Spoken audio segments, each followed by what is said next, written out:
Welcome friends. আজকে 9ই June মঙ্গলবার, যেমনটা আমি দুপুরবেলা আপনাদের সঙ্গে শেয়ার করেছিলাম যে একটি চিঠি কিন্তু মুখ্যমন্ত্রীকে দেওয়া হবে। তো তেমনটাই দেওয়া হলো। মুখ্যমন্ত্রীকে একটি চিঠি দেওয়া হয়েছে। সেই চিঠিতে মূলত 9টি দাবি জানানো হয়েছে। সেই 9 দফা দাবির মধ্যে উল্লেখযোগ্য হচ্ছে গ্র্যান্ট ইন এইড কর্মীদের বকেয়া ডিএ মেটানো নিয়ে, এবং কেএমসি এরিয়াটা যেটা সেটা নিয়েও কিন্তু রয়েছে।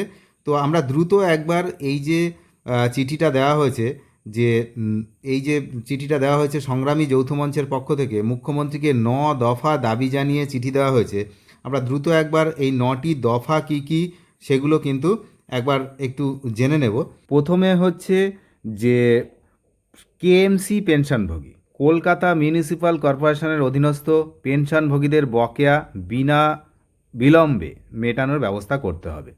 তাহলে 1 নম্বর কী গেল, কেএমসি যারা পেনশনভোগী অর্থাৎ কলকাতা এরিয়ার কলকাতা মিউনিসিপ্যাল কর্পোরেশনের অধীনস্থ যে সমস্ত পেনশনভোগীরা রয়েছেন তাদের বকেয়া কিন্তু বিনা বিলম্বে মেটানোর ব্যবস্থা করতে হবে। এটা 1 নম্বর। এরপরে কি রয়েছে না, দ্রুত তথ্য যাচাই করা। সমস্ত যোগ্য কর্মী ও পেনশনভোগীদের বকেয়া ডিএ সংক্রান্ত তথ্য সংগ্রহ, স্ক্রুটিনি এবং যাচাইয়ের কাজ অবিলম্বে শেষ করতে হবে। এরপরে কি আছে না, টিসিএসের সাহায্য। অসম্পূর্ণ রেকর্ডের ক্ষেত্রে টিসিএস এবং অন্যান্য প্রাসঙ্গিক সংস্থার থেকে পুরনো বেতন ও পেনশনের রেকর্ড সংগ্রহ করতে হবে। সুতরাং সংগ্রামী যৌথ মঞ্চ কিন্তু সরকারকে একরকম রোড ম্যাপও দেখিয়ে দিচ্ছে যে কোথা থেকে কি কাজ করলে তাড়াতাড়ি হতে পারে। পরের দফা হচ্ছে উচ্চ পর্যায়ে কমিটি। তথ্য সংকলন ও বকেয়া প্রদান প্রক্রিয়া তদারকি করার জন্য একটি উচ্চ পর্যায়ের মনিটরিং কমিটি কিন্তু গঠন করতে হবে। আর নির্দিষ্ট সময়সীমা, একটি নির্দিষ্ট এবং সময়বদ্ধ কাঠামোর মধ্যে প্রয়োজনীয় ডেটা জমা দেওয়ার জন্য সমস্ত প্রশাসনিক দপ্তরকে করা নির্দেশিকা পাঠাতে হবে। আর হচ্ছে রোড ম্যাপ। সরকার অনুদানপ্রাপ্ত প্রতিষ্ঠানগুলি, যেটা গ্র্যান্ট ইন এইড অর্থাৎ শিক্ষক এবং অশিক্ষক কর্মীসহ সকলের বকেয়া মেটানোর একটি স্পষ্ট রোড ম্যাপ ও সময়সীমা বিজ্ঞপ্তি আকারে প্রকাশ করতে হবে। এই দাবির মধ্যে মূল দাবি কিন্তু এটা, এই 9 দফার মধ্যে সবচেয়ে গুরুত্বপূর্ণ দাবি এটা যে গ্র্যান্ট ইন এইডদের নিয়ে একটি সুস্পষ্ট রোড ম্যাপ প্রকাশ করতে হবে, যে কিভাবে তাদের টাকা কবে শোধ করা হবে, বকেয়া মেটাবে সরকার, সেই বিষয়ে কিন্তু একটি সময়সীমা বিজ্ঞপ্তি আকারে চাইছে, অর্থাৎ জিও, গভর্নমেন্ট অর্ডার সবাই চাইছি আমরা, তো সেটা।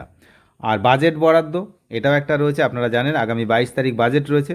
তো পর্যাপ্ত বাজেট বরাদ্দ করে গ্র্যান্ট ইন এইড কর্মীদের 1 দফার যে বকেয়া সেটা দ্রুত প্রদান করতে হবে।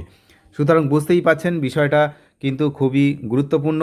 এবং আরও একটি দফা রয়েছে, সেটা হচ্ছে পূর্ত ও সেচ দপ্তরের কর্মীদের অন্তর্ভুক্তি, তাদেরকেও অন্তর্ভুক্তি করতে হবে।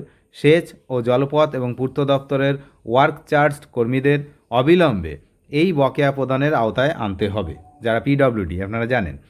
আর যে বিজ্ঞপ্তি ছিল 998F বিজ্ঞপ্তি, সেই বিজ্ঞপ্তি অনুযায়ী সমস্ত যোগ্য প্রাপকদের দ্রুত বকেয়া মেটানোর প্রয়োজনীয় নির্দেশিকা জারি করতে হবে।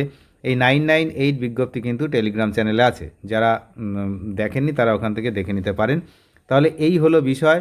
মেন বিষয় হচ্ছে এই যে চিঠিটা দেওয়া হয়েছে, 9টি দফা রাখা হয়েছে সেখানে।